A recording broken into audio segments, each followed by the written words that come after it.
है जीरण और पार्टिसिपल में। चलिए देखना प्रारंभ करते हैं। लिखिए कुछ महत्वपूर्ण प्रीपोजिशन जिनका प्रयोग, देखिए कुछ महत्वपूर्ण प्रीपोजिशन जिनका प्रयोग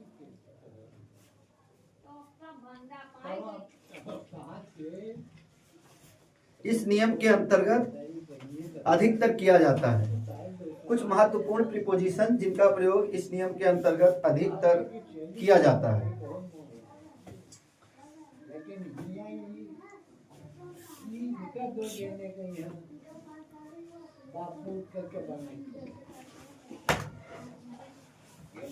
कुछ महत्वपूर्ण लिख लेते हैं। नंबर 1 में जैसे लिखिए विथ मतलब यहाँ पर विथ से का अर्थ भी लेते हैं, अब के साथ का भी अर्थ होता है। अच्छा, विथआउट, विथआउट के बिना, इसका अर्थ क्या होता है? के बिना। नंबर 3 फॉर,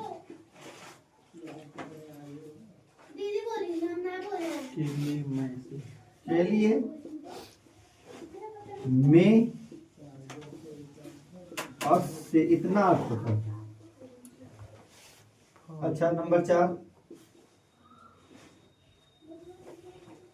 4 लिखना प्रारंभ कीजिए। Besides,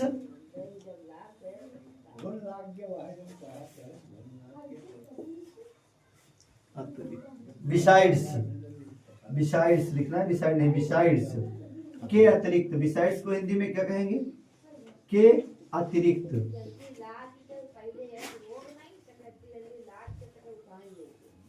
in spite of,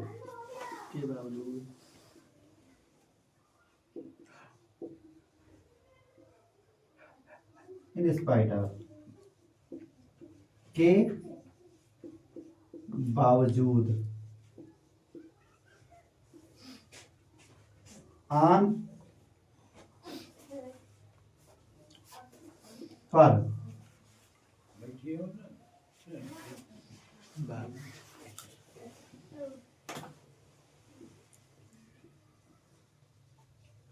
before से पहले,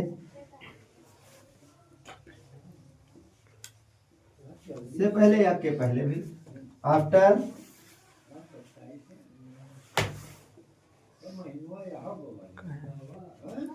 के बाद,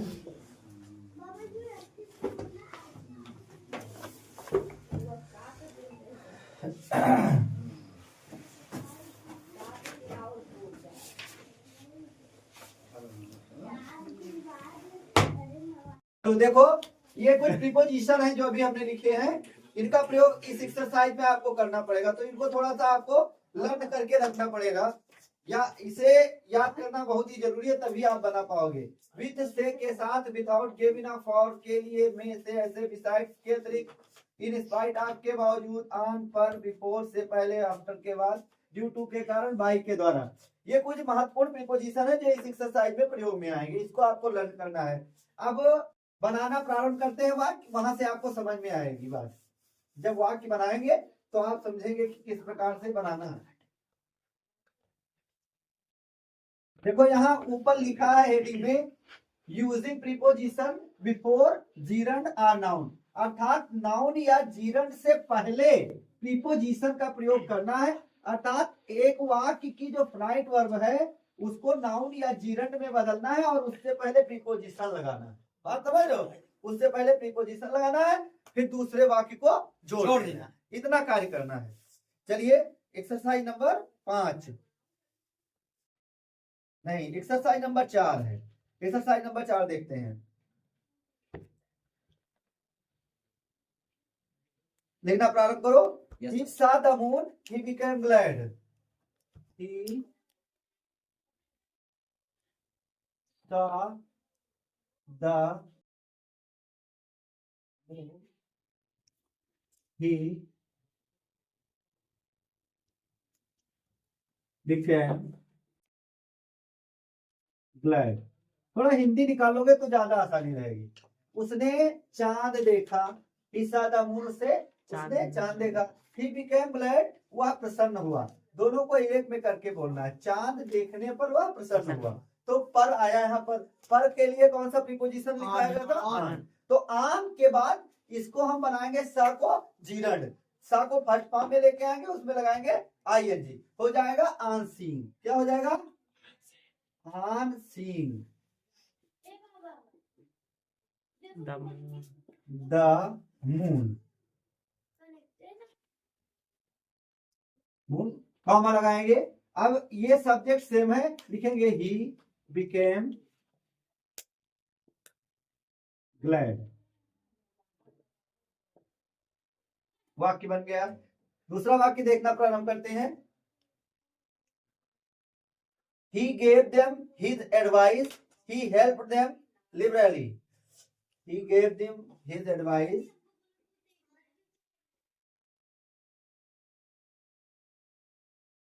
them his advice,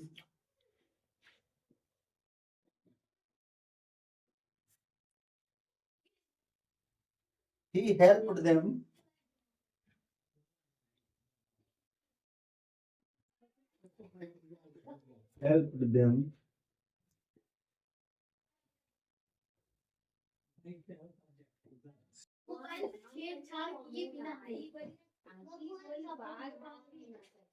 देखो अब वाक्य का हिंदी थोड़ा सा निकालो। He gave them his advice, उसने उन्हें अपना सुझाव दिया, उसने उन्हें अपनी सलाह दी। ऐसा he helped them liberally, उसने उनकी खुलकर मदद की, उसने उनकी खुलकर मदद की। अच्छा अब देखो, सुझाव देने के अतिरिक्त ऐसा बोलेंगे इसे एक वाक्य में, उन्हें उसने उन्हें सुझाव देने के अतिरिक्त उनकी खुलकर मदद की, ऐसे हो जाएगा ना। तो अतिरिक्त के अतिरिक्त के लिए कौन सा? बिसाइड्स। बिसाइड्स लगाएंगे, बिसाइड्स।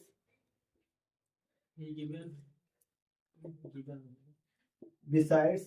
अब इसको गिविंग कर देंगे, जीरन बना देंगे जी। Giving them his advice, comma लगाएंगे, he helped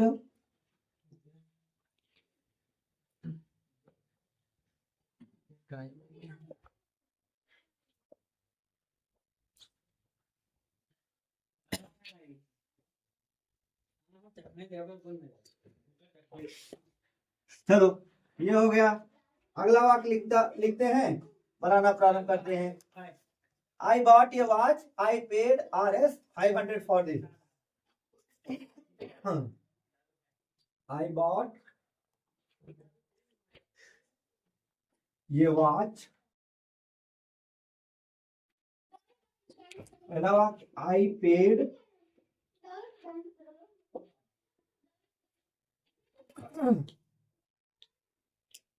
Rs 500 for this। देखो कह रहा है I bought a watch, मैंने एक घड़ी खरीदी, I paid Rs 500 for this, मैंने इसके लिए 500 रुपए अदा किए। तो एक वाक्य में बोल सकते हैं मैंने 500 रुपए में एक घड़ी खरीदी, मैंने 500 रुपए में एक घड़ी खरीदी। अच्छा 500 रुपए क्या है? नाउन है, तो उससे पहले फॉर प्रीपोजिशन लगा देंगे, ऐसे लिख देंगे I bought ये वॉच for Rs 500। बस बन गया। अगला number 4, You helped me, I would have been drowned। You helped me, I would have been drowned।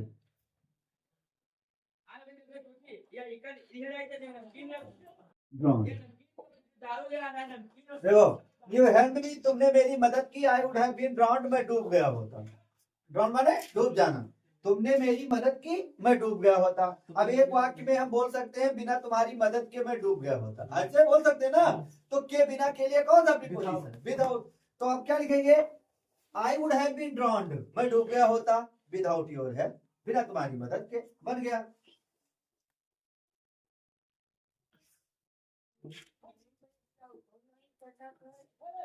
Have been drawn without your help, your help। अच्छा, हेल्प करेंगे, help बन गया noun, help बन गया नाउन।